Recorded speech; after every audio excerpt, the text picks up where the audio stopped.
Ladies and gentlemen, quite a few of the people who watch my videos are very intelligent. Some of them are technicians many times more capable than I am now, or even more than I was at my prime. And although I do like that people so admirable want to know what little old me's doing, they're not really my target audience. My target audience are the people who know what to do but don't really know what they're doing, or the people who want to take on that challenging task but are intimidated by the process, or more so by the way the process was explained to them. The could-be's. Those are the ones I want to help. Sometimes people will ask a technician for advice, and although those technicians probably mean well, they'll say things that are really intimidating to the average person. Some of it's so off-putting, the average person wouldn't want to touch this old-timey pushrod engine, which is one of the most basic.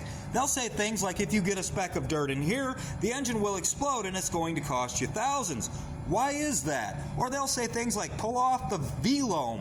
What the hell is a V-loam? That's not even a word. Which, by the way, this engine does not have a valve lifter oil manifold. I'm just trying to make a point. Or they'll say things about the torque sequences.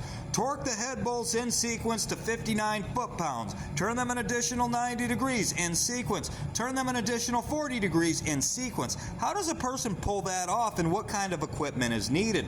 Those are the questions I want to answer. Most of this stuff isn't that hard. We just make it sound harder than it is because that makes us look smarter than we are. So I'm going to make a few videos that'll probably be quite boring for the people who really know what they're doing, of me putting this one cylinder head on this one engine. I'm going to explain in detail the components I'm working with, what I'm doing, why I'm doing it, and if there's any other ways to do it. I will be focused on the more technical stuff, not really the teardown. Honestly, anybody can take notes or snap pictures of the way things look so that they know how to put it back together. That's not really what I want to focus on. I want to focus on the engine exploding stuff, the stuff that really scares people.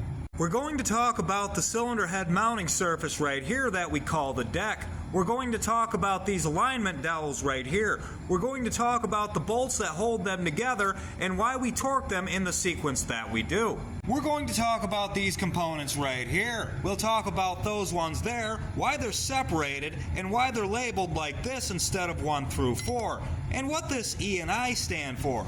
We're going to talk about the head bolts and why we use new ones every time, and how we prepare the engine to go back together so that we can install these without breaking something.